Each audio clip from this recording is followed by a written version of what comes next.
Okay, good evening, ladies and gentlemen. Welcome, welcome. Thank you so much for joining us.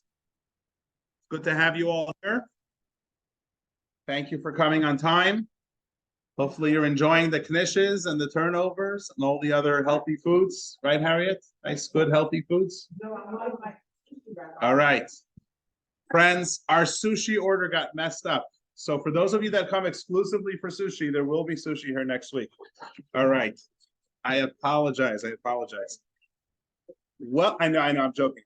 Welcome to lesson number 2. It's really, really amazing to have you here. Thank you so much for joining us. We are continuing with our beautiful course on Kabbalah, and obviously our hearts and our minds and our feelings are with our brothers and sisters in Eretz Yisrael, in the land of Israel. And I was very inspired this week, heartbroken, but inspired by learning about one of the soldiers who gave his life for our brothers and sisters in Israel, learning about how much he enjoyed spirituality and Kabbalah and music.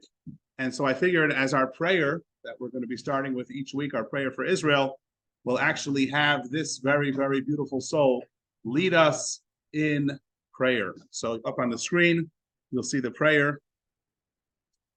Let's see if this works. You'll see in a second. One second. Why isn't this working? There we go. So this, it's blocking. Let me see if I can hide this. Hide floating meeting controls. There we go. So his name is Na'aran Eshkar, Zichrono Lebracha, and the gentleman here playing the guitar, the one leading the prayer.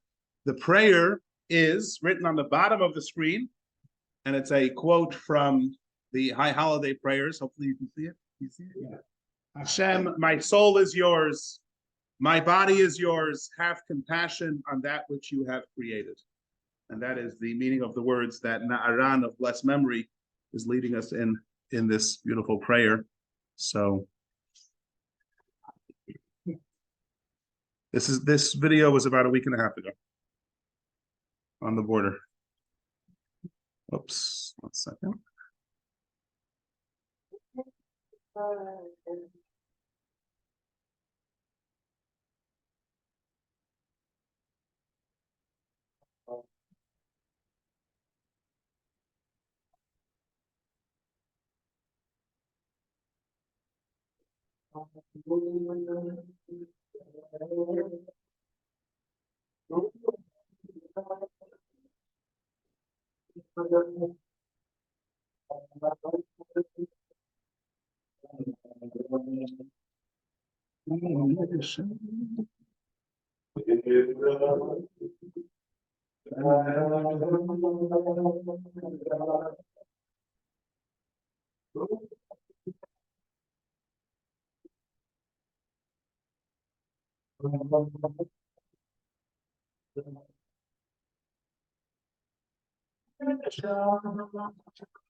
Again, from the research that I've done on this very, very special person, he would be very comfortable in a setting like this, being together with fellow Jews, learning about spirituality, about our Torah, meditating, singing, and of course, when necessary, fighting for our brothers and sisters. And so may our learning tonight be Le'ilui Nishmato in his memory, the memory of all the soldiers and all those who were lost, and the good health and safety of those who are fighting for all of us, for our safety and security. Okay, so The title of our course is The World of Kabbalah. And as we discussed last week, when you mention such a broad term, the world of Kabbalah, it's a very, very big world. And it's a very mixed up world. It's confusing, it's organic, it's beautiful, it's all over the place. And what this course has done is to take one section of Kabbalah, of Jewish mysticism, and to organize it by focusing on one area of Kabbalah. And the area of Kabbalah that we're focusing on is called, and again, this is from last week, Seder Hishtalshalut. Seder Hishtalshalut. Anybody who was here last week remembers what that is, what it means? Seder Hishtalshalut. It was one of your key terms. I think the first one. Okay. The order of devolution. The order of devolution, which in plain English means the system through which the infinite one comes into this world, is manifest in our world. That is the subject that we're focusing on throughout this entire course. And what we're doing is we're starting from the bottom, and we're going to climb higher and higher and higher every single week. So let's take a few minutes and review what it is we learned last week and what the three important takeaways were, because that's always the most important thing. What is the takeaway? What does this mean to me in my life? Then we'll do something very Kabbalistic. We'll do a little meditation on those lessons, and then we'll move on with lesson number 2 with our topic for tonight. So we started discussing the concept of Biyah. Biyah is an acronym for the three worlds, the three spiritual environments, the spiritual experiences that all of existence goes through. Bria, creation; Yetzira, formation; Asiya, action. This world, the physical world, the world of activity, of physicality. And we explained that these three worlds correspond in the person, in the human being, to what's known as levushe hanefesh, the garments of the soul, the tools that the soul uses to act in the world. And those three methods are machshava, active thought; dibur, speech; and maisa, action. Those are the levushim, the garments of the soul. And we'll discuss in a moment why they're called garments, because that is an integral part of one of the takeaways. What is the purpose of these three worlds? It's the beginning of existence. It's the beginning of otherness. It's the beginning of something existing outside of the realm of the infinite one, outside of the realm of the divine. You could say it's the beginning of ego, not in a negative sense, but in the sense that something exists outside of God. We often think of ego as negative, but ego actually means you exist. I exist, right? That feeling, that sense, that reality gets stronger and stronger as you go through each of these worlds. These are not physical worlds or spaces. These are experiential worlds. How much do I feel and sense? How much of an awareness do I have of God versus how much do I sense myself? And the two depend upon each other. The more I feel God, the more I'm aware of God, the less I'm aware of myself, the less I focus on myself. The less I'm aware of God, the more I focus on myself. Somebody once mentioned that the word ego, this is more the negative connotation of ego, is an acronym for edge God out. The more ego there is, the less God there is. The more God there is, the less ego there is. That's why, by the way, just an interesting little side point, one of my favorite topics, marriage. I've been practicing it for 22 years. And that is a very interesting point. How do you say, I hope you're not sold because I'm hot. How do you say man and woman in Hebrew? Anybody know? Ish and Isha. Very good. Ish and Isha. Ish is man. Isha is woman. They both share the same two letters, which are Aleph and Shin, which spells Aish. Aish, fire, fire. And the famous question which the Talmud asks, is fire good or bad? Yes. And the answer is yes. Depends how it's used. Right? Fire can be terrible, destructive, and fire can be very good. warmth, energy, food, cooking, right? Unless you want sushi, right? You're going to have some fire. By the way, you know who invented sushi? There were two young Jews. They had a restaurant plan. When they sat down with their accountant, the kitchen was way too expensive. So they said, you know what? We'll serve the fish raw. And they invented sushi, right? All right. So we have Aish. We have fire. Is fire good or bad? The answer is yes. So you have man and woman. They both have Aish. They both have fire. Marriage, relationships are fire. They can be fire for good, for warmth, for energy, for passion, for contentment, for the most beautiful experiences in life. And they can be terribly destructive. We all know that. What is the deciding factor? The answer is the other two letters that make them different. Ish has a Yud. Isha has a Hey. Yud and Hey is God. When you bring Hashem into the marriage, you edge the ego out. Less ego, better marriage, right? So because ego and Hashem go up and down based on how prominent the other one is, that's the whole thing of Bria, Yetzira, and Asiya. Bria has very little ego. It has a lot of God.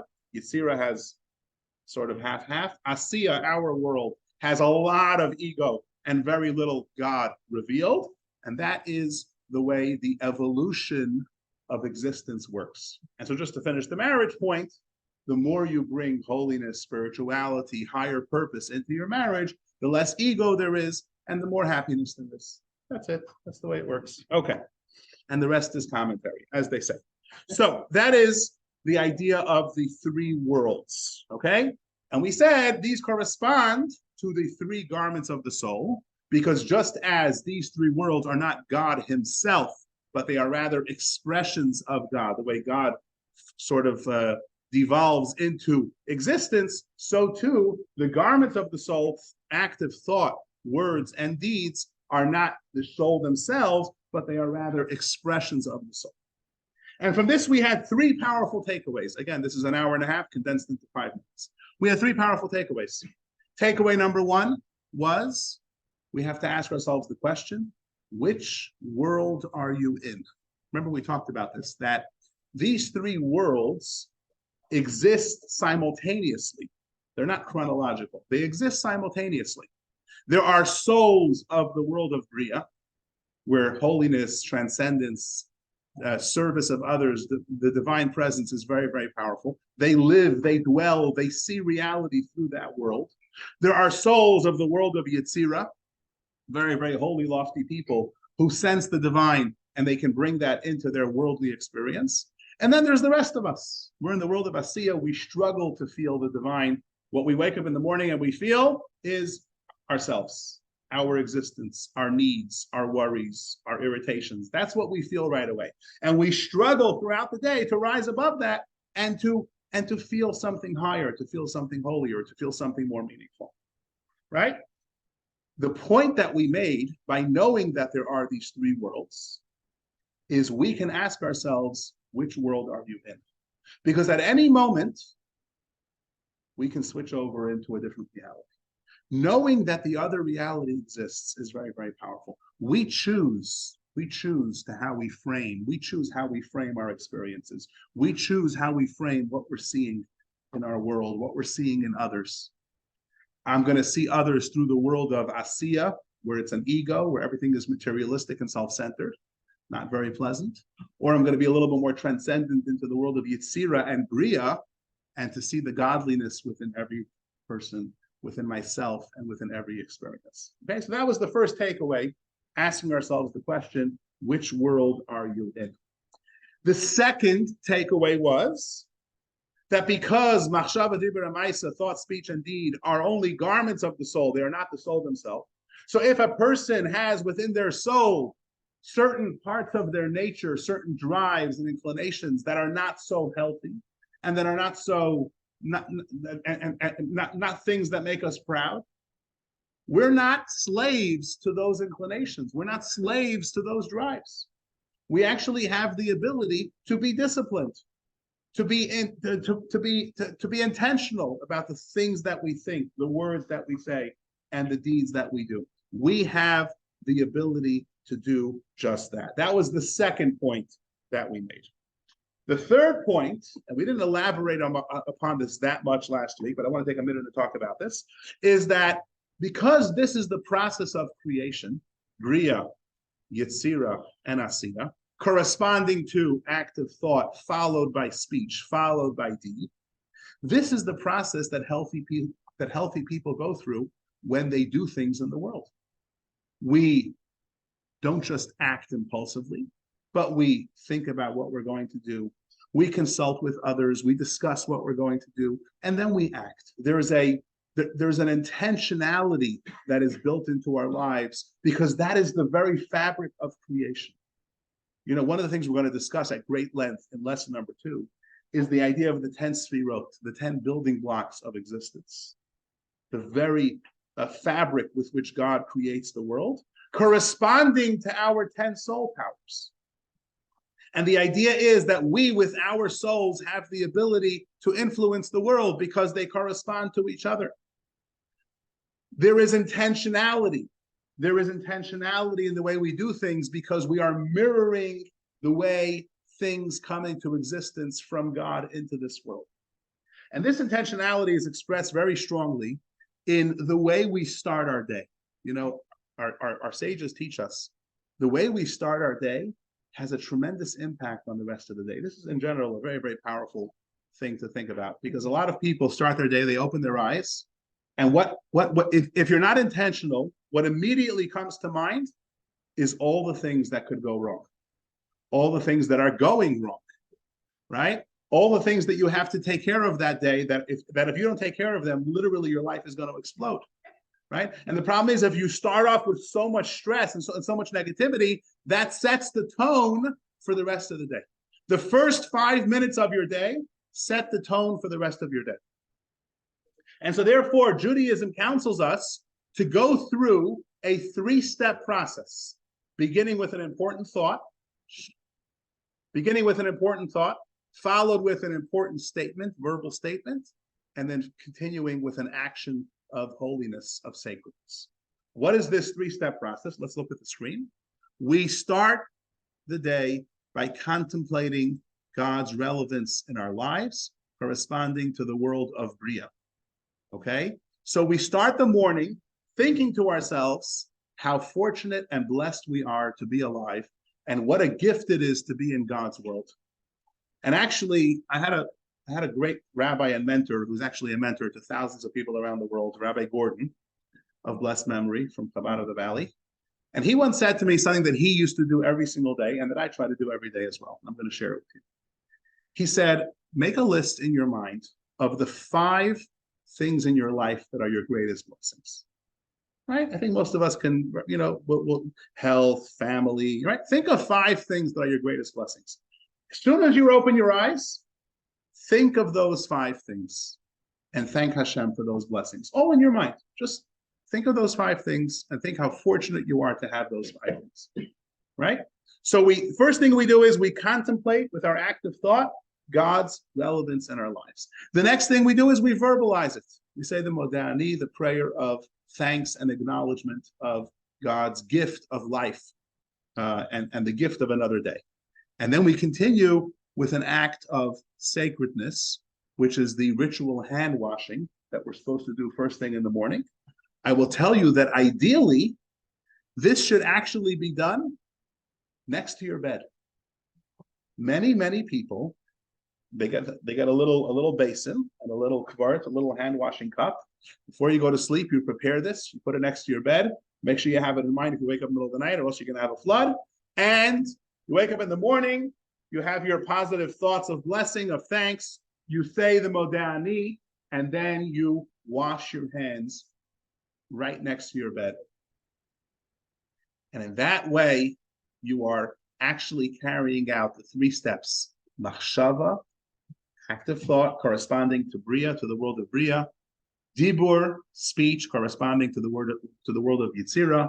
And then an action of sacredness corresponding to the world of Asiya. And actually, there are many rituals within Judaism that are built along this structure. I'm just sharing one of them with you, but there are many, many. Okay? So that is essentially the recap of what we discussed last week. Now, it's very important whenever we learn something of Kabbalah, of spirituality, whenever we think about, yes, you had a question? Sorry. Yes.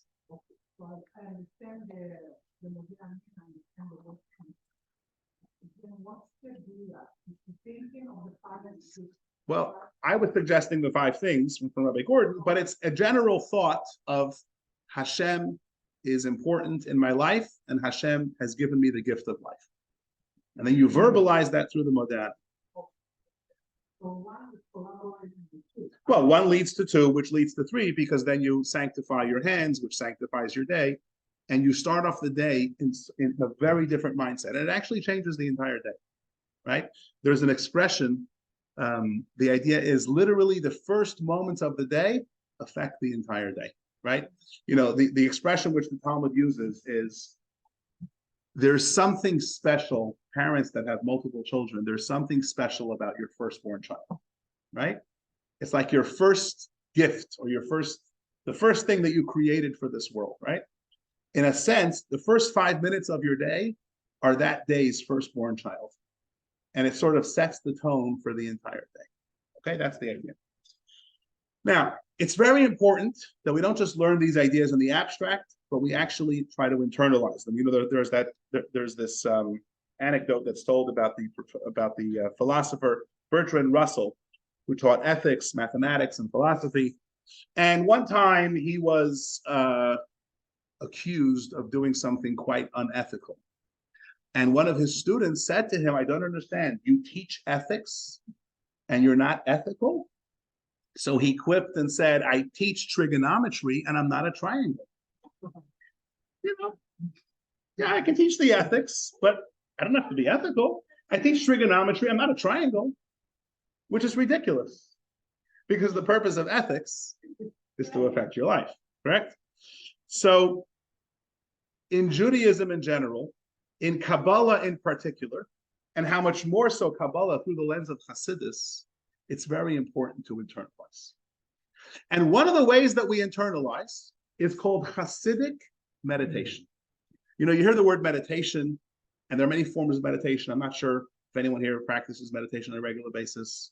There's meditation of relaxing the body, of clearing the mind, and then there's many other forms of meditation. Hasidic meditation is actually not just about clearing the mind, but it's about actively contemplating an idea. Okay? Why is this necessary? The reason why it's necessary is there are many things that we know to be true. Let's call them values, things that we believe in, things that we know to be true, but we don't think about them very often. Let me give you a very simple example, okay? Raise your hand if you know the 5 times tables. I sure hope everyone raises their hands. 5 times 1 is 5. 5 times 2 is 10. You know the 5 times tables. Maybe you don't know that it's called the 5 times tables. Okay. Raise your hand if you've thought 5 times tables in the past month. All right. I mean, I'm surprised that anyone's raising their hand, because most people don't think about it since 4th grade, right? Now, this is an example of something that you know to be true. It's there somewhere, but you don't actively think about it. I'll give you another example, okay? I think this is something that most of us will agree with me on. A value. My family is the most important thing in my life. And therefore, I should be putting my family before everything. My family should always come first. Okay? It's true. Now, for some reason, I don't always act upon that. One of the reasons why I don't act upon it is because although it's true, I don't think about it that often. But if I spent 5 minutes every day actively contemplating the fact that my family is very, very important to me, that would have an impact on the way I act, on the way I prioritize my, something beeping? Yeah. Mark, are you? Oh. Okay. All right. We can hear you. Can you hear us? All right. We love you, Mark. That's better. That's better. Okay. Yeah. So what we're saying is like this: you can have a value, but if you don't actively think about it, it's not going to affect how you feel, and therefore it's not going to translate into action. And therefore, it's very important when we learn something, when we become aware of an idea and we become aware of its relevance to our lives, we have to internalize it. We have to make it part of who we are. And one of the ways we do that is called Hasidic contemplation. And one of the things that we often do in order to contemplate is we are accompanied by a Hasidic melody, by a niggin. A niggin is a wordless melody. It's specifically wordless because words make you focus on the meaning of the words. A melody allows you to focus on whatever your mind wants to focus on. Okay? So I encourage you, this may not be natural to some of you, we're going to spend 3 minutes now doing a Hasidic meditation, a Hasidic contemplation. We're going to think about these 3 ideas, right? We're going to think about the 3 lessons that we learned from last week, the idea of which world are you in, the fact that we're not bound by our drives and instincts, we have discipline, the fact that we go through this healthy process of thoughts, followed by words, followed by deeds. And it's helpful. You clear your mind, you close your eyes, you listen to the niggin. If you know the niggin, you sing along. And it's a pretty powerful experience. Okay? Let me bring it up here and let's make this happen. Give me 1 second. Let me find it here. Okay, here we are. Wait. I had the niggin somewhere. Here we are. Okay. Open.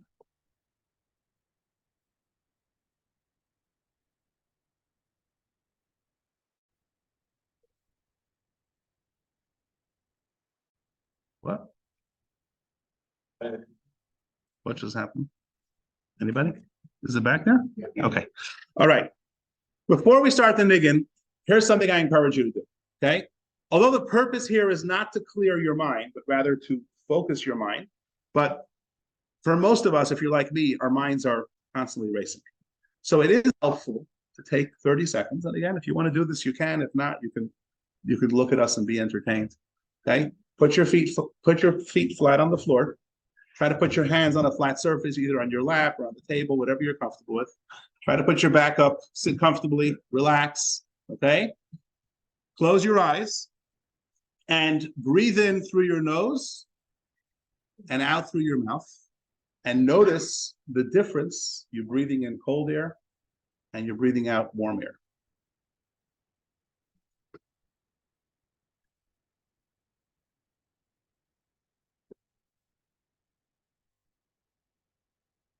Just focus on your breath. And this is just a nice way, a couple of seconds to clear your mind. And now we can listen to the niggin.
Okay, thank you for participating. Let's see this.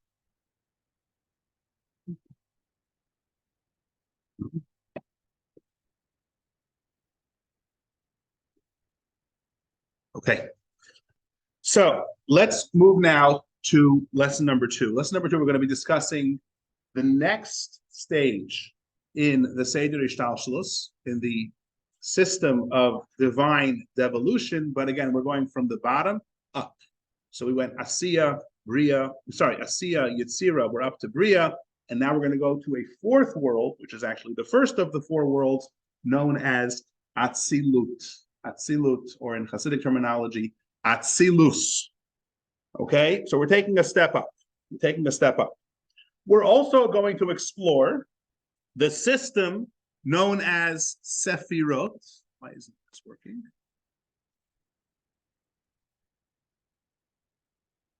No.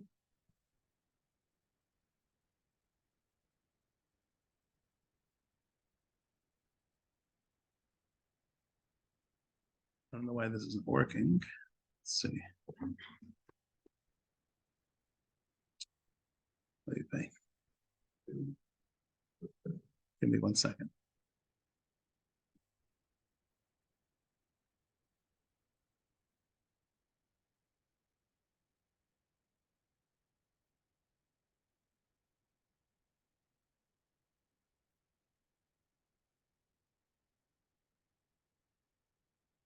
Okay, let me just share again with our Zoom people.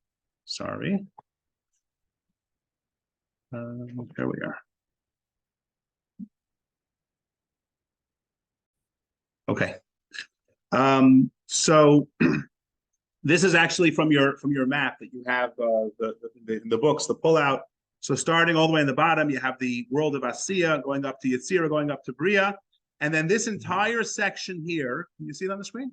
Yeah, this entire section here is Atzilus, and it contains the 10 sefirot, the 10 divine emanations known as sefirot, and this is going to correspond within the soul of man to the powers and garments of the soul, which we talked about last week, action, speech, and thought, and then moving up into the 10 soul powers, 7 emotional, and 3 intellectual.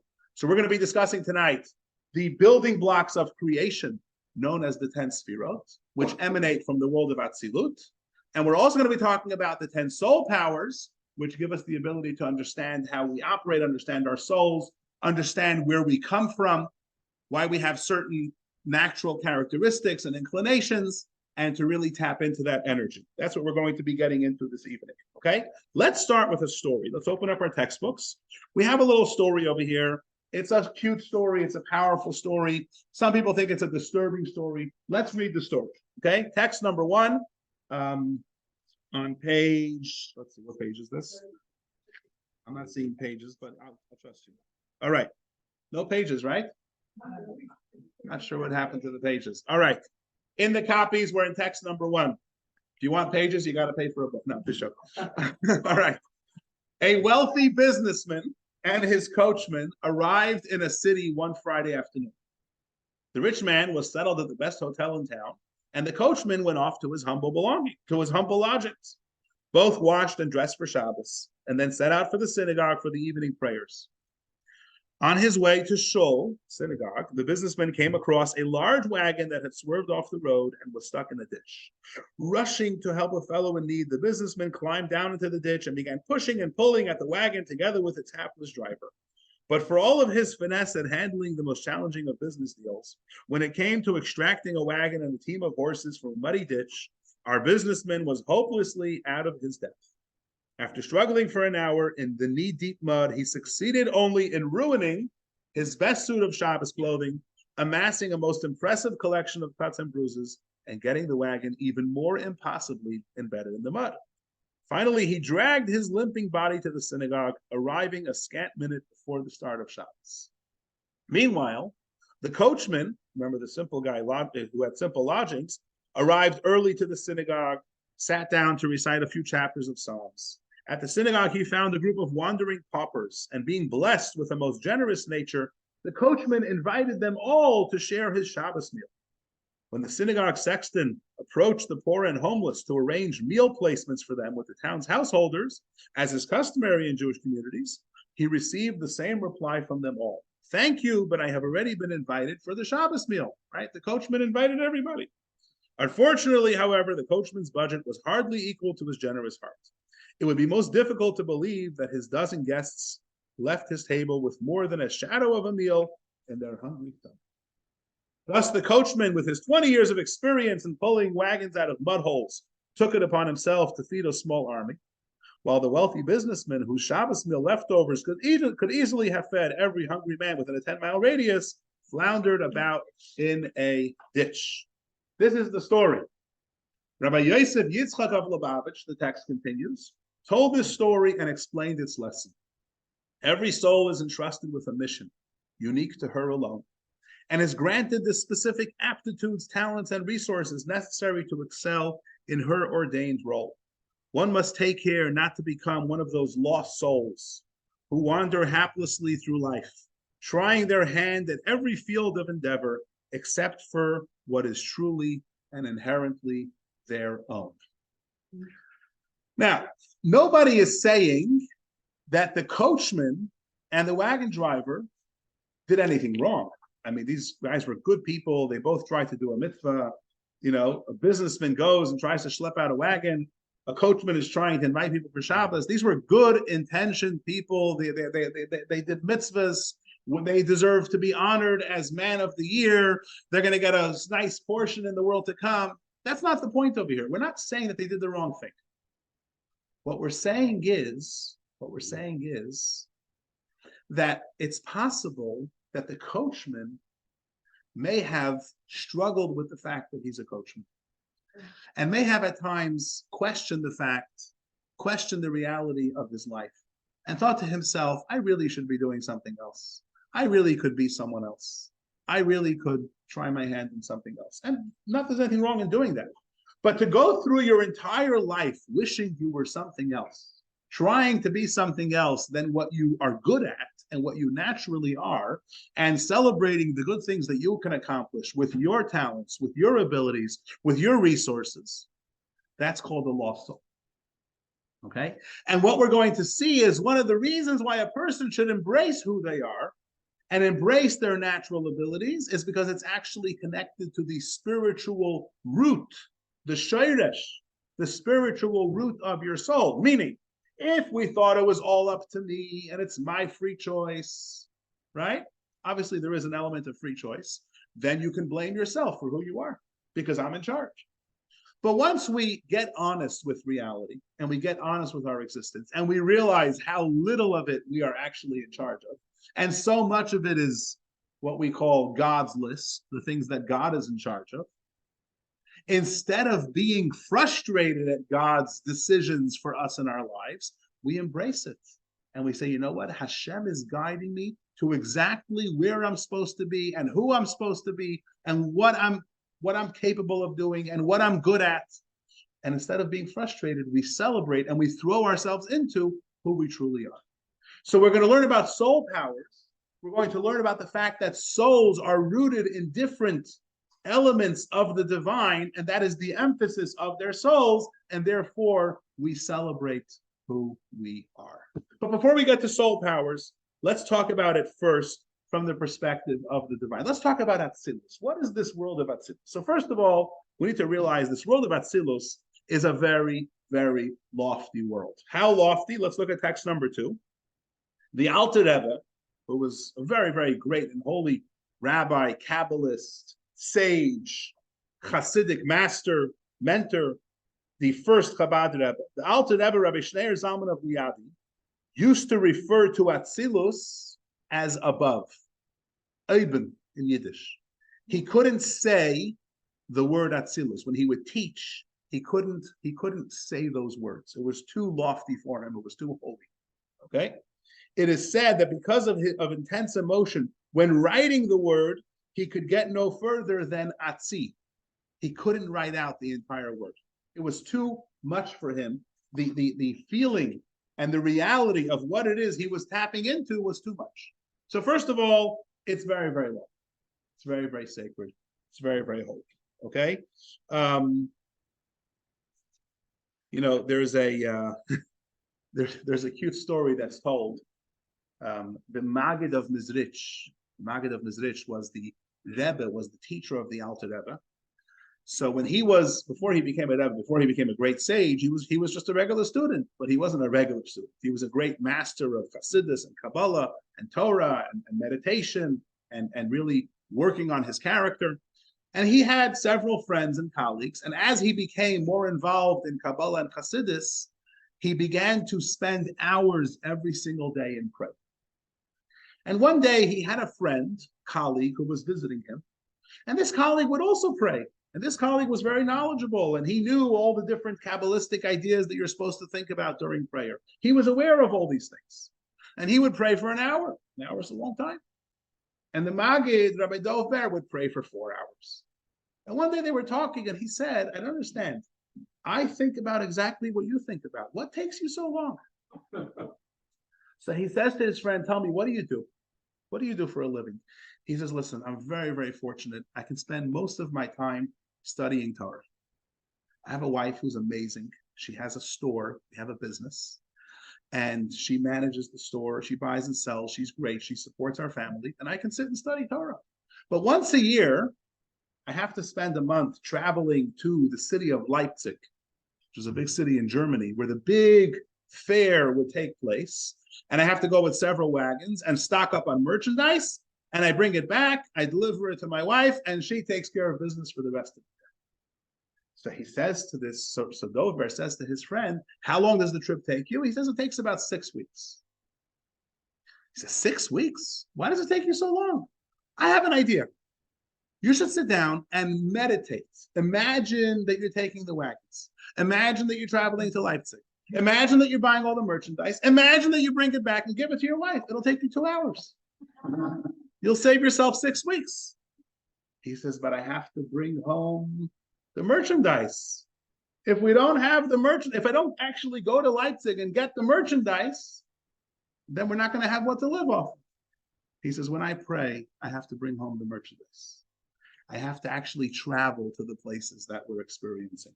I have to go there. I have to be there. I have to get into it. I have to feel it. I have to experience it. And that takes time. That takes effort. The reason why the Alter Rebbe, Rabbi Shneur Zalman, when he wrote the word Atzilus, he was so filled with emotion that he couldn't finish the word. He couldn't even say the word, is because he was there. He felt it. He experienced it. He traveled there. Okay?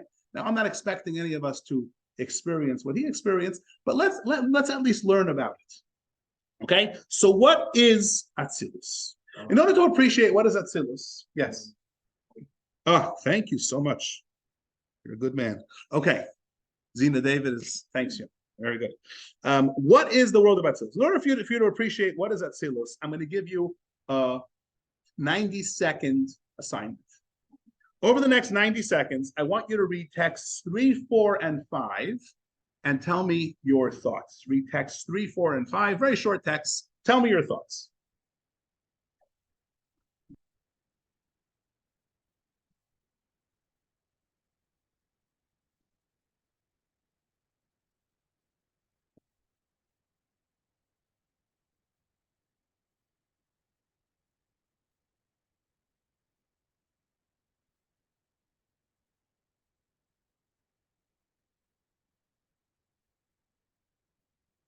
Okay, anybody done?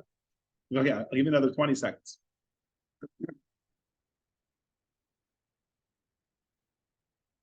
What I'm specifically looking for is, do you notice perhaps a contradiction?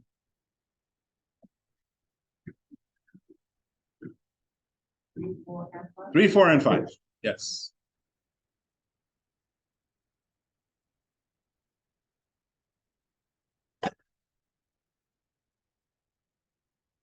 Okay. Anybody notice a contradiction?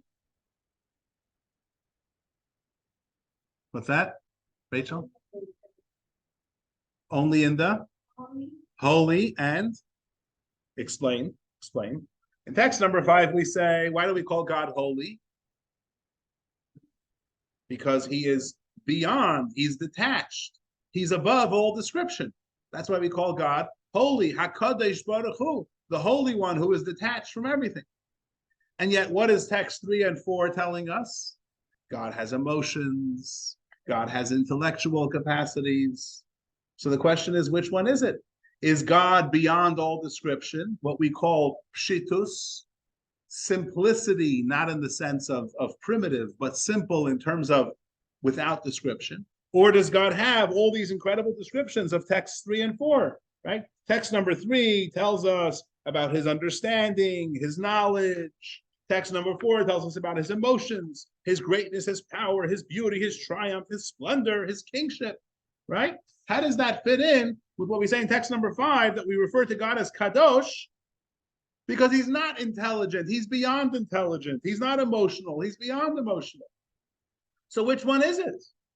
Is he with description? Does he have all these descriptions? Or is he beyond all these descriptions? And the answer is, of course, typical answer in Kabbalah, yes. Both are true, right? You know that great story with the rabbi and his wife, the rabbi sitting with two people who are having an argument. One person presents his case, and the rabbi says, you're right. And the other person presents his case, and the rabbi says, you're right. And his wife comes in and says, Rabbi, they're saying the opposite thing. How can they both be right? And he says to her, you're also right. All right.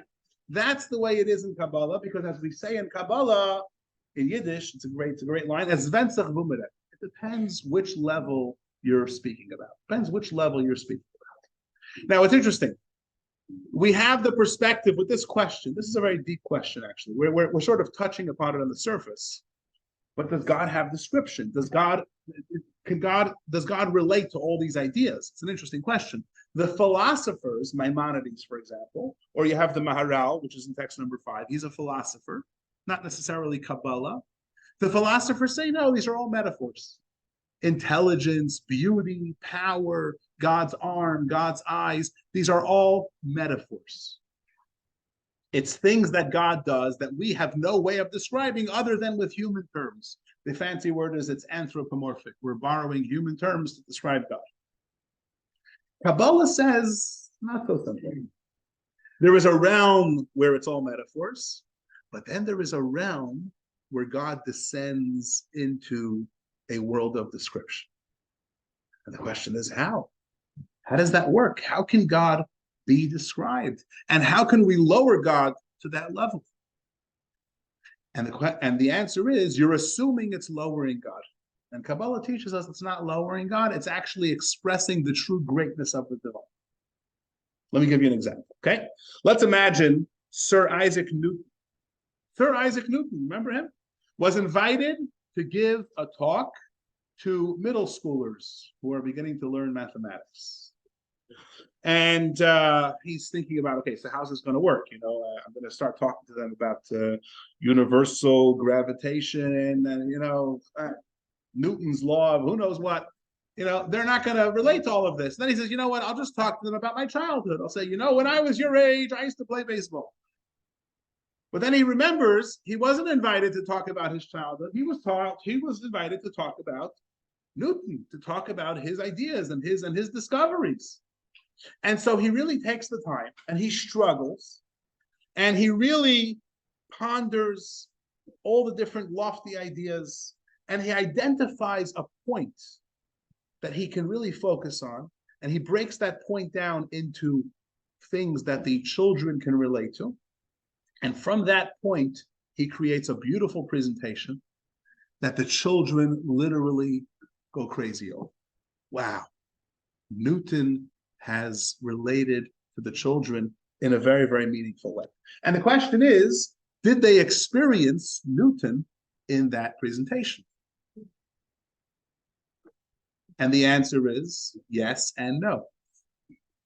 I mean, compared to Newton's presentations to his high-level students, that wasn't Newton. That was garnish. That was nothing. But at the same time, of course it was Newton.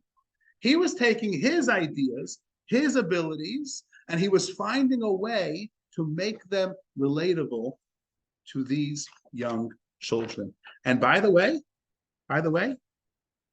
his ability to fashion relatability out of the unrelatable says something very special about him.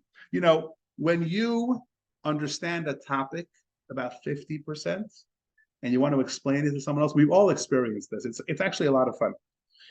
Let's say you're debating someone on some historical, I don't know, what happened in Israel in 1940, okay? And you've actually learned this topic, and you know the facts, and you've read all the books, and you know all the narratives, and you know what you're talking about, and the other person is quoting a couple of things that they read on Wikipedia. What happens is they stop talking intelligently. They just repeat the same 3 lines because they don't understand the topic. When you don't understand the topic, you have a very limited way of giving it over, of expressing it. When you really understand the topic, or when you invented something as Newton did, when you actually discovered something, you can find 1,000 ways to relate it because you really get it. One second. It says that King Solomon, the wisest of all men, could give 3,000 parables for everything he taught.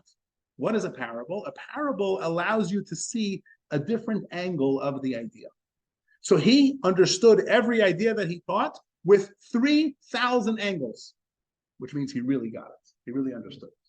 Newton was able to do this because he really, really is a great academic. He's a great person. So it's an expression of his greatness. It's not lowering himself down. It's an expression of his greatness. Okay? Yes. Einstein is quoted as saying, "You don't understand the subject unless you can teach it to a different." There you go. Beautiful. Thank you. Listen from the horse's mouth, as they say, from Einstein himself. Okay? We're going to see this now in God. We're going to see this now in the divine. Let's skip to text number 8, and then we'll go back to text number 6 and 7. Text number 8. This is exactly what is quoted in one of the famous Kabbalistic works, in Avodat HaKodesh. This is exactly what we say regarding God. Again, text number 8 is on page 47, for those of you that have page numbers. Okay. The infinite one is perfect without any flaw. So God has no flaw, no limitation. Should you assert that he has infinite power, but lacks the power of finitude, you deny his perfection. Meaning, if you were to say that God is Newton, but he can only teach high-level academics, he can't lower himself down to be finite, to be limited, then you're limiting his perfection. So God is not unlimited, because that would imply that he's not able to be limited, but he is beyond all limitation. The term that's used in Kabbalah, bilti bal gvul. He's not bli gvul. Bli gvul means unlimited. Bilti bal gvul means beyond all limitation. Very, very big difference. So now that we know that it is a greatness of God to be able to create some limitation within him or herself, And I'm emphasizing that because God is neither male nor female. Now, the Kabbalists begin to explain to us how within the divine, we begin to see the potential for structure. Within the divine, we begin to see the potential for structure. But this structure is from the divine. I wanted to prepare this for you as a prop, but I didn't have a chance to do so. But try to imagine with me over here. Actually, this part you can imagine, okay? Here you have a white piece of paper. Is there anything written on the paper? Nothing. Okay. Now imagine I held up another piece of paper and it had the word sefirot. Sefirot, which means divine emanations, divine structure. Imagine it had the word sefirot written upon it. Is there something written on the paper? No. Yes. But was it from the white of the paper or was it written on top of the paper? It was written on top of the paper. Again, imagine with me here. I took a black marker. I wrote the word sefirot. So the white paper is white paper. Okay. I took a black marker. I wrote it on the paper. The sefirot did not come from the white. They came from the black marker. Now, stay with me one more time. Again, I was supposed to do this. I took a piece of black construction paper. I carved out the word sefirot from the black construction paper. I put that on top of the white paper. What do you see now? In white, you see the word sefirot. Is it from the white paper? Of course it is. You're seeing the white paper. Let's see this on the computer. It's not as impressive, but check this out. Check this out, okay? So look, I wrote it on the white. I wrote it on the white, okay? So now I have the marker, wrote it on top of the white. Or I took a black piece of paper, put it on top of the white with the words cut out. What does that mean? That within this white, there is the word sefirot. There's actually every word in the world, every shape in the world, all of existence is on this blank piece of paper. God is the white, which means God contains everything. But God contains everything not as something outside of God being put onto God, which would be this, but rather like this. Okay? So, to get more specific, this is Bia. This is Bria, Yetzira, and Asiya. There is structure that feels itself outside of the divine.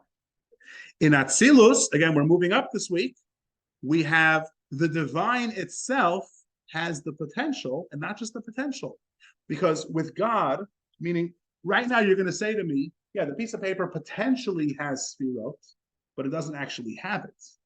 And I'm going to say to you, it does. Especially in the divine where we have a rule, ein koyach chaser pa'il. If something is in potential, it is in the actual as well, because with God, there's no time limitation. There's no limitation. So if God can do something, God is doing something. Okay? So if God can have sefirot, God has sefirot. And everything else that exists. All of existence exists within God. You with me here? That is Atzilus. Okay? Atzilus is godliness, but it's godliness with the realization that there is the potential for all structure within the divine. Yes. This is God. He's only created by limiting who he is, who God is. We're going to create the sphere and limit it by Correct. creating the black. Correct. And we're going to have an entire 90-minute discussion about that process of limitation. I think it's lesson number 5 called Tzimtzum. Tzimtzum is the Kabbalistic term for the process of limitation. What we're discussing tonight is the outcome of the Tzimtzum. What comes as a result. Okay? So let's talk a little bit about these sefirot. Let's go back to text number 6. And as always, we're running out of time, so we're going to pick up the speed a little bit. Text number 6 from the Zohar. You are one, but not in a numerical sense. You are exalted above all exalted ones, hidden from all hidden ones. No thought can grasp you whatsoever. So this is the white piece of paper. You are the one who has brought forth 10 ornaments, which we call the 10 sefirot, to direct concealed worlds and revealed worlds. So with these sefirot, you bring all of existence into being. Now, where does the word sefirot come from? So our sages tell us 3 things. Number 1 is expressed in text number 7. Some have linked the word sefira to the word mispar, which is a number, which indicates a state of finitude. It's God starting to be finite. There are actually two other reasons why they're called sefirot. One is called sapir. What is a sapir? It's a stone. It's a brilliant, bright stone. Because through the limitation, again, the piece of black construction paper, which is a limitation on the white, God is able to shine forth.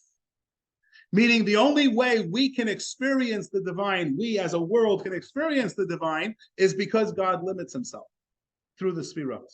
And then finally, this brings to the third thing. So again, we have sefirah, which is numbers, limitation.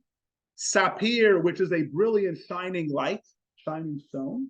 And then the third one is sipur. What is a sipur? A story. This enables us to read God's story. This enables God to have a relationship with a world. This medium, which is not a medium, okay? It's not an intermediary. It is accessing the potential within God himself.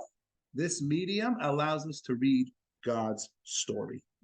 And when you really appreciate this, you can begin to understand why a great sage like Rabbi Shneir Zalman, the Alter Rebbe, couldn't say the word Atzilus. Just like we're uncomfortable, or we should be uncomfortable, saying God's name that we're not supposed to pronounce. Just like my grandfather could not say his father's name. My grandfather's father's name was Yochanan. My grandfather had 10 grandchildren named Yochanan, all named for his father.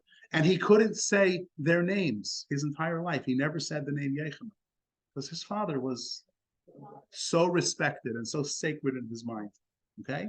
The Alter Rebbe couldn't say the word Atzilus because he saw the divinity within the world of Atzilus. Okay? Now, is Atzilus God himself?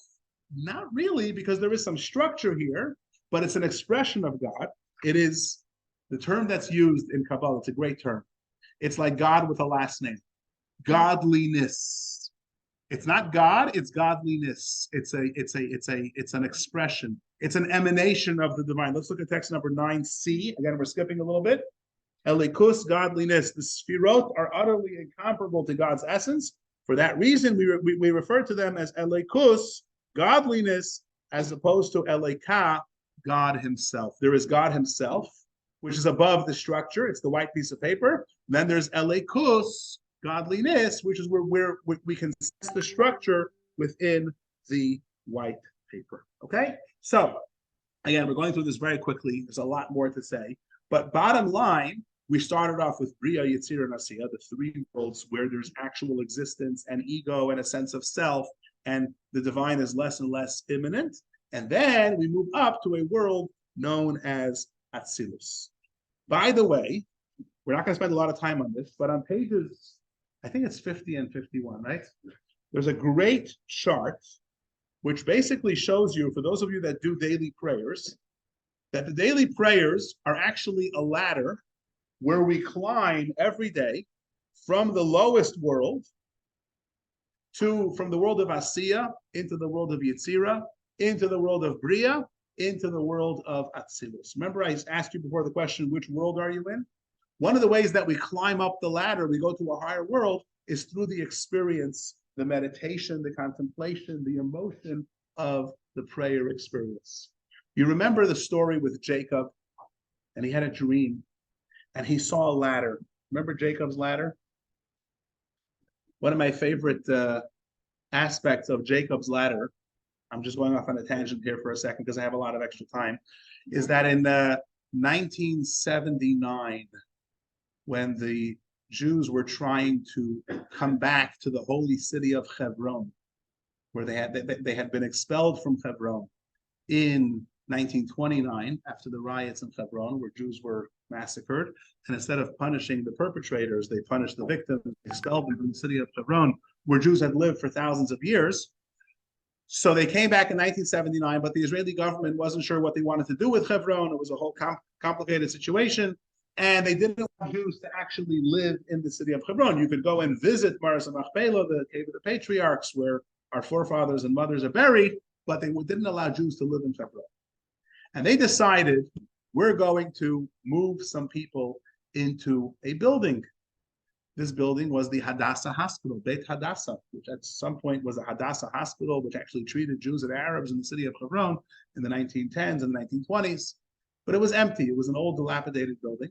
At first, a bunch of men moved into the building. The army came, tied them up, schlepped them out. So then they thought, we're going to move in women and children.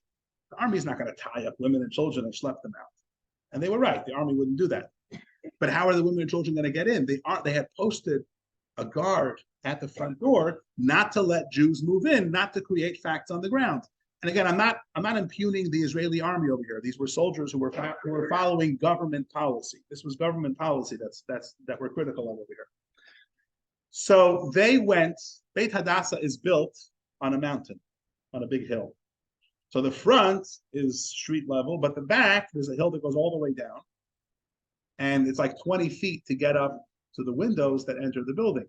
They put a guard in the front. They didn't put a guard in the back.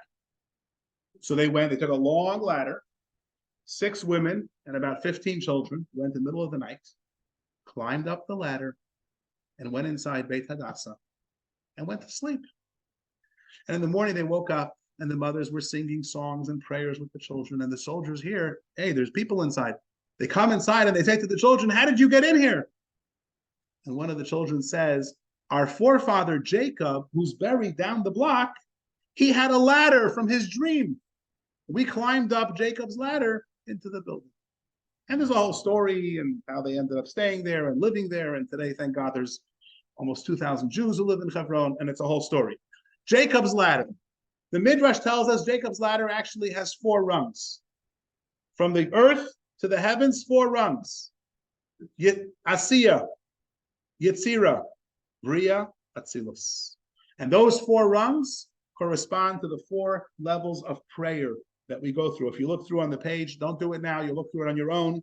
You have the 4 levels of prayer corresponding to these 4 worlds. Okay?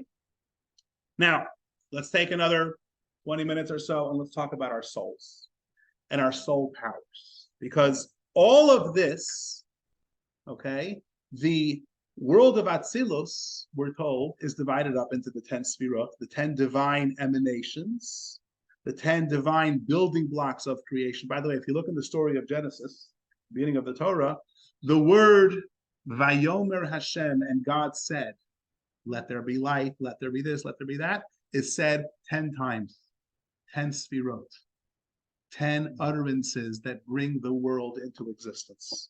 These are the building blocks of creation. Our 10 soul powers correspond to the 10 building blocks of creation. What does this mean? A very, very profound idea. If there's one thing you listen to tonight, here's what it should be, okay? There are many Jews who are very committed to the concept of we are here to perform tikkun olam. We are here to make the world into a better place. And it's very true. We are here to make the world into a better place. In fact, there's a hint to it in the Torah. At the end of the story of creation, we actually say this in Kiddush, Friday night. For on that day, God rested from all he had created to do. What does it mean he created to do? He created it incomplete to do for us to complete. La'asot l'taken. We are here l'taken olam, to repair the world. Many Jews make the mistake and say that what's relevant today in Judaism are those mitzvot that are tikkun olam mitzvot, like helping the poor and visiting the sick and honoring the elderly and demonstrating and all the different things that people do in order to make the world into a better place. Okay, but you talk about rituals like lighting Shabbos candles and putting up a mezuzah and putting on tefillin and eating kosher food. Rabbi, I'm here to make the world into a better place. Tefillin in my arm, Shabbos candles, for what? It's a very simple thing. Our souls have 10 parts, 10 sefirot, which correspond to the building blocks of creation. When we repair ourselves, when we elevate ourselves, correspondingly, we're elevating the world. The first step in tikkun olam is fixing ourselves. I don't mean that we're broken. I mean elevating, lifting ourselves up to a higher level. And so the mitzvahs that repair the world, that help others, go hand in hand with those mitzvahs that bring sacredness and godly sensitivity to our environment. They work together because we have 10 soul powers and 10 building blocks of creation. Okay? We do. Oh, yeah. So the answer is yes. Okay. Each person has all of them. Okay. But as we're going to see, hopefully we'll have time to properly get into it, people are drawn towards one or two in a more prominent fashion. Okay? And actually, what we're going to see even more, you know what, let me leave this and actually in a few minutes, we'll get to it. Okay? So let's just look quickly at some of the sefirot over here. If we go to figure 2.1, which again, I'm not sure why there isn't page numbers here. 53, you have the list of the 10 sefirot. Okay? We have 3 that are intellectual, Chachma Bina Dat, which means wisdom, understanding, knowledge. And then we have Chesed, Gvura, Tiferes, Netzach, Yisrael, and Malchus, 7 emotional attributes, kindness, strength, beauty, victory, splendor, foundation, and kingdom. And again, there's a lot to talk about with these 10 sefirot. With these soul powers, Chachma Bina Das is Chabad, yes, because the whole point of Chabad is to use the power of the mind to develop healthy character traits, absolutely. What I want to focus on for a few minutes are the 3 emotional traits, the first 3 emotional traits, which are Chesed, kindness, Gvura, discipline, and Tiferes, which is beauty. Because actually what we're going to see is that Chesed and Gvura are 2 very opposite traits. Let's look at text number 11 for a brief description, okay? The attribute of Chesed, kindness, seeks to provide without limit, even if the recipient is in no need of pity, lacks nothing, and faces no difficulty.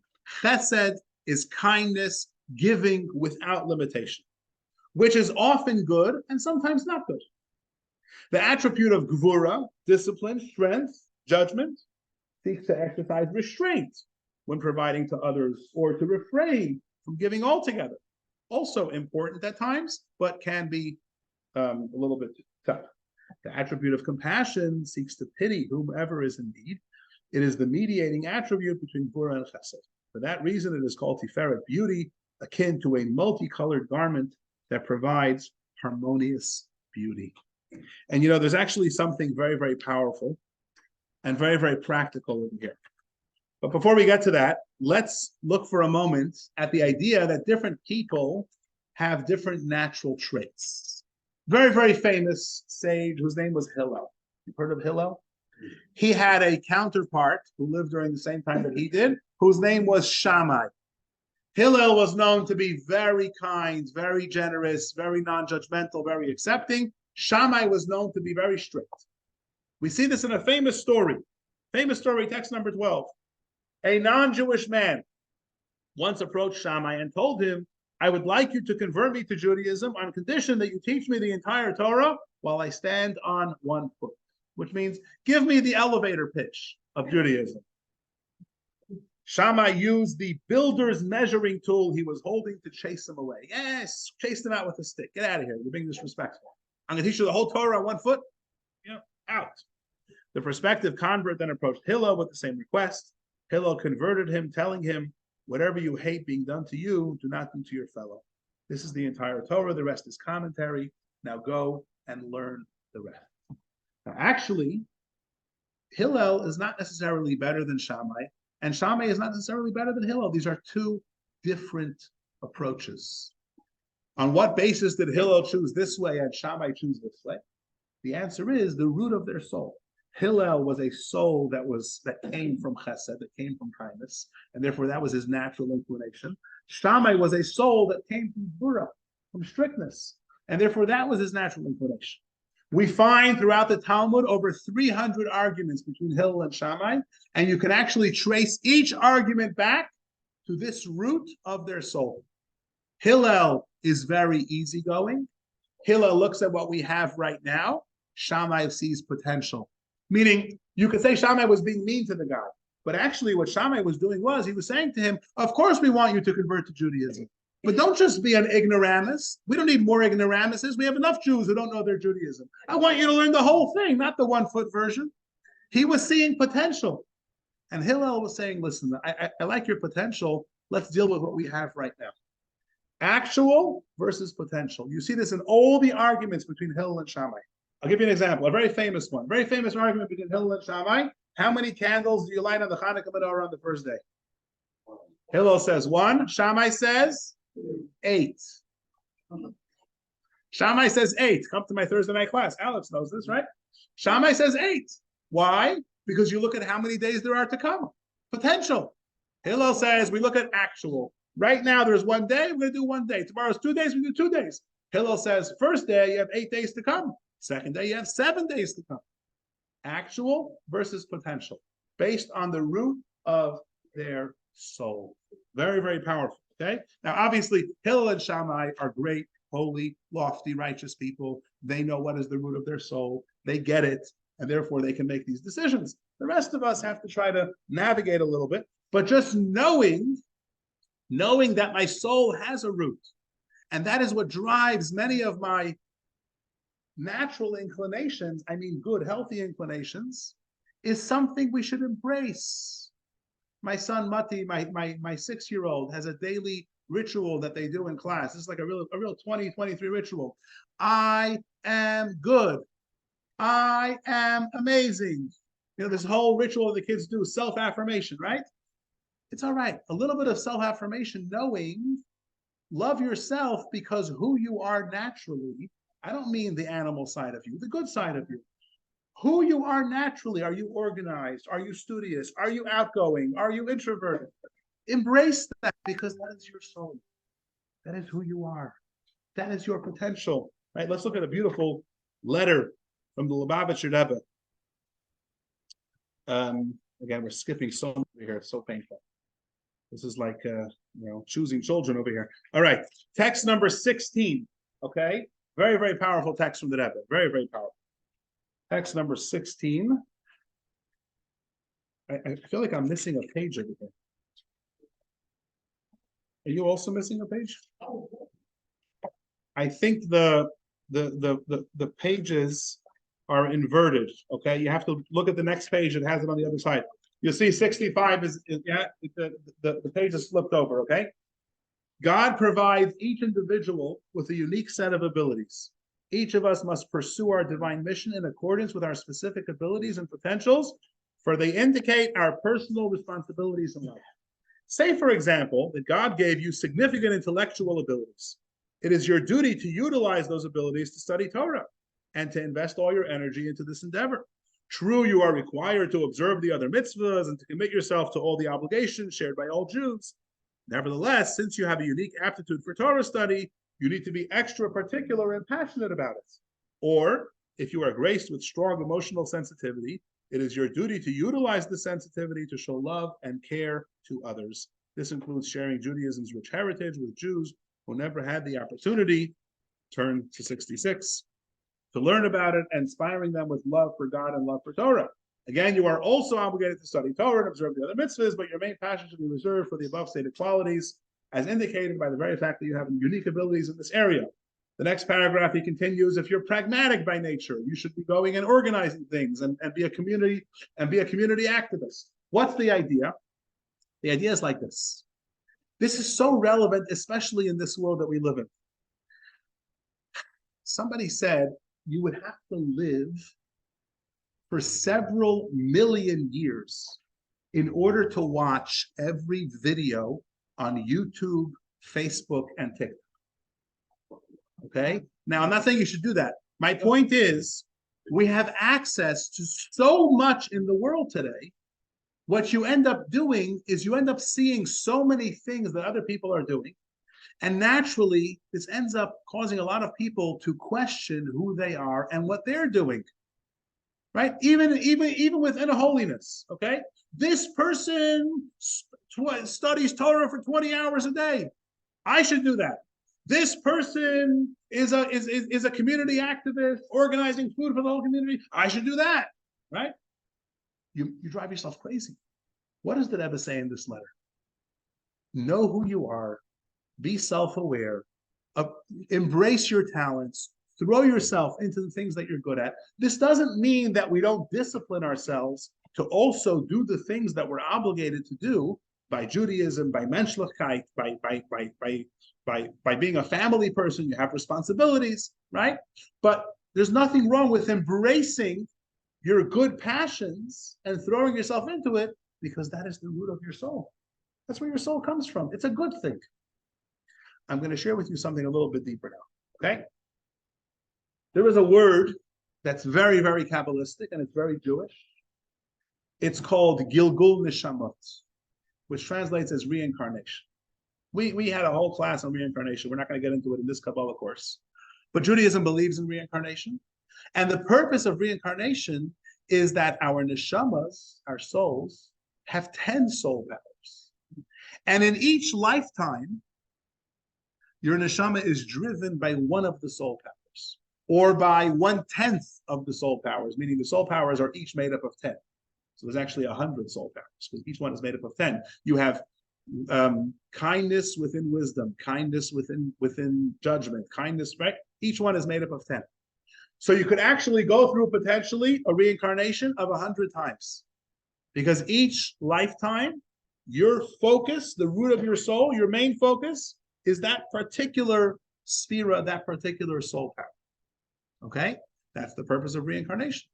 That's the purpose, and that lines up, by the way, with the purpose of reincarnation being in order to observe all the mitzvahs, in order to elevate all the sparks in the world that are your souls to elevate. The fact that in each lifetime, one soul will have a different focus, a different drive. They tell a great story. There was a great rabbi. His name was the Apter Rav, Rabbi Yisrael of Apt. He was known as the Ohev Yisrael. What does it mean, the Ohev Yisrael? What does that mean? He loved Israel. He loved the Jewish people. This is before 1948. So loving Israel didn't mean going to a demonstration with a flag. Loving Israel means he loved every single Jew. He was crazy about Jews. He was in love with Jews. He spent his entire life helping other people. And one time, one of his colleagues came to him and said, "You are a brilliant man. You should spend more time learning Torah." Well, who gave you this advice, this permission that you spend so much time and effort expressing your love and helping other people? And he smiled and said, "Well, that was a previous lifetime. In a previous lifetime, I was actually a great Torah scholar, but I was lacking in my love for other people. So I'm back here in this world, and this is my purpose. Don't distract me right now. I'm very focused over here." Okay, now he was a tzaddik. He knew exactly what his purpose was. The rest of us have to follow what I like to call God's signposts.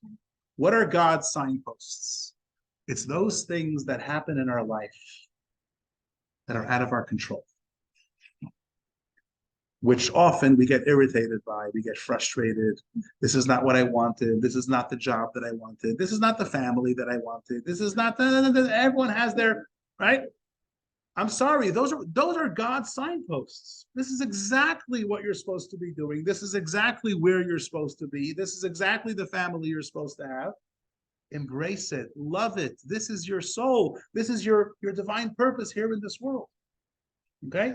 And so the takeaway, one of the profound takeaways from this lesson that we are concluding over here, from this lesson, is that we know there is a world called Atzilus, a world that is divine, where all of existence exists within God and all structural existence comes from. That world has a parallel within our souls. Our souls have all of those parts. And there is a part of those divine emanations, of those soul powers, that is the major driver of life. One part, two parts. Okay? And so we embrace who we are. We're passionate about who we are in a positive way. We're ready to be disciplined. We're ready to go out of our comfort zone as well. There's a very important point over here, which I want to just mention very, very briefly, since I still have 30 seconds. And that is, you remember Shammai? Shammai was the one who's very strict, Gvura, right? Let's look at, where is it? Text 18, very good, thank you. There you go, somebody's with me here. Text 18. We have a quote here from Shammai, okay? a bit of a surprising quote. What does Shammai say? Text 18. Shammai would say, this is his most frequent teachings. Shammai would say, number one, make your Torah study a permanent fixture of your daily schedule. Does that fit into discipline? Yes. Say little and do much. Does that fit into discipline? Yeah. All right. Strict. He's tough. He's strict. He's demanding. And receive every human with a pleasant countenance. Does that sound like Shammai? That sounds like Hillel. And the answer is, even Shammai has to be a little bit like Hillel sometimes. And even Hillel has to be a little bit like Shammai sometimes. Right? Part of the journey of life is going out of your comfort zone and doing what's a little bit uncomfortable, because that's part of the purpose. Right? So you'll notice 2 out of 3, very, very much like Shammai. One of them is Hillel. Okay, so embrace who you are, be passionate with your natural inclinations, with your natural talents, but also do things that are a little bit different. Try something new, go out of your comfort zone. Yes. Yes. Me too, yeah. Go ahead. Okay, so which part are you struggling with?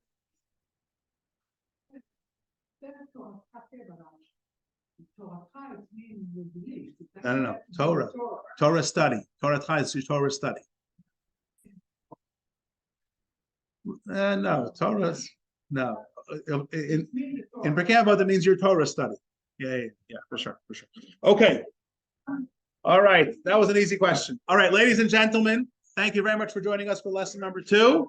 We're going to be getting together for lesson number 3 next week. We're going to go even further up into the Ein Sof, into the pure, infinite light above Atzilus. Join us next week. We look forward to seeing you. Sei gesund.